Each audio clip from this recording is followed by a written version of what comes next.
Hello everyone, this is King Vector 11, and for this video I am not going to be confirming or denying any, let's say, GTA 6 rumors or speculations or anything. There's basically no information that is confirmed, so I can't really say anything about that, but there is some article that was even shared on Twitter by Tez2 across a couple other accounts on there as well, where there was an article written in regards to Take-Two's plans on how they will price GTA 6. So it was even copy-pasted by quotes of Take-Two CEO Strauss Zelnick on GTA 6's pricing, which was quoted by Videotech UK. And with that information, they have revealed the source on where they found this information. So I'm going to go over this quick article based on their quote and this topic in question. So if you guys want to stay tuned to hear about it, it is up to you. But like I said, this is no official information that confirms or denies direct answers. This is just a plan for the future based on what Take-Two CEO has said. So Take-Two boss on GTA 6 pricing, our goal always is to deliver more value than what we charge. Reading the following, with the GTA 6 release date no longer in question, because obviously it's releasing on May 26, 2026, exactly 4 years after the unfortunate death of Ray Liotta, the voice actor who played Tommy Vercetti in GTA Vice City's release in 2002. Unfortunately, Ray Liotta passed away on May 26, 2022, which is very unfortunate, I hate to say. Now eager gamers' conversations have shifted to exactly how much is this highly anticipated decade-in-the-making game going to cost, as $80 price tags are beginning to become the norm for AAA titles in 2025. It's a fair query, but one that Take-Two Interactive, owner of GTA maker Rockstar Games, is not ready to answer this far out from the game's May 2026 release.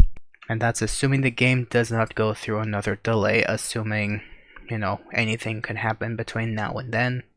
So now that announcement will come from Rockstar in due time. Take-Two Interactive CEO and Chairman Strauss Zelnick told Variety in an interview ahead of the video game publisher reporting its latest 2025 quarterly earnings Thursday. Our goal, always, is to deliver more value than what we charge, so we've had variable pricing at the company forever. As you know, the approach of the industry is to launch at a premium price, sometimes with special editions, and over time typically to reduce the price to enhance the overall size of the market. We do the very same thing. I think probably more than most, we're highly focused on making sure that the experience is great, not just because the game itself is great, but also because consumers have paid a fair price for it. Later on, though, Zelnick and the team at Take-Two are celebrating much better than expected results for their April 1st to June 30th quarter, fueled primarily by strong performances for NBA 2K25, Grand Theft Auto Online, obviously, and additional mobile titles. Thank GTA Plus for that, actually.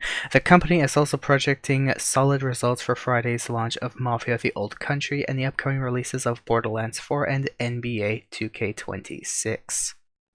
Wall Street forecasts a loss of earnings per share (EPS) of 72 cents on $1.32 billion in revenue, according to analyst consensus data provided by LSEG. Take-Two reported a GAAP loss per share of 7 cents or $11.9 million on $1.42 billion in net bookings and $1.5 billion in GAAP net revenue.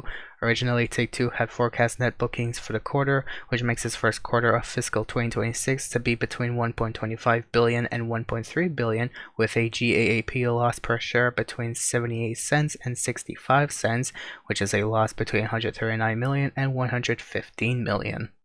Spurred by this overperformance, Take-Two is now raising its fiscal 2026 full year of April 1st, 2025 to March 31st, 2026 net bookings projection to $6.05 billion to $6.15 billion. The company expects a GAAP net loss between $442 million and $377 million, or a loss between $2.40 and $2.05 per share. For the July 1st to September 30 quarter, Take-Two projects net bookings between $1.7 billion and $1.75 billion and a GAAP net loss per share between 75 cents and 60 cents, which is a loss of $136 million to $110 million.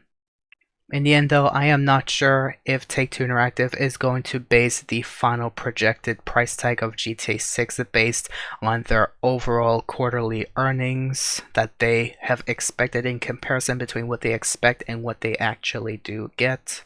But at the end of the day, though, if you're looking for an answer as best as I could provide it based on the information that I have for you on what you could expect GTA 6 to be priced at, it is not just an expectation, but it is not a direct guarantee or confirmation. I'd just like to let you know about that. We could expect it to be around $80, maybe $79.99, which is nowadays actually pretty fair when you take inflation into factor and all of the gaming issues going on and the trade war going on and etc, how inflation is being screwed up in basically the entire world and beyond. So 79.9 is actually pretty fair. Of course, there are some companies out there who are trying to be the first ones to push the market to try and make more money off of them by giving unfortunate results based on their reputation that they're sabotaging on their own behalf. So I'm not talking about Rockstar this time, finally. That's the first. In the end, though, like I've even seen myself, when, let's say, a newer GTA game releases like GTA 5, they will release it at a, let's say, extraordinary price just to like make the most amount of money out there for those who basically want to be the first ones to play the game first, or who don't even care about how much money they're gonna spend on it. They're just gonna buy the game, make videos on it, and of course get their money back like that. But then there's those who are patient enough who are just gonna watch the content and be like, oh, now I know what to do. So when it comes down to the point a few years down the road when they do end up dropping the price, maybe like 7-8 years later, they might drop it from, let's say, assuming it's going to be $79.99, it's going to drop down to like $29.99 at best. Maybe a few years later it'll be $19.99, we'll see, just to really expand the market of how many people will own the GTA 6 game on whichever platform they're going to purchase it from, that they're just going to purchase it then at a fairly cheaper price based on the how long the games existed, and just to expand the market like Take-Two Interactive has said, and more people are just going to play it then. There's going to be more interaction, and etc is going to proceed from then on out. In the end, though, that's all the information I have to explain and showcase to you for whoever may be interested in something like this.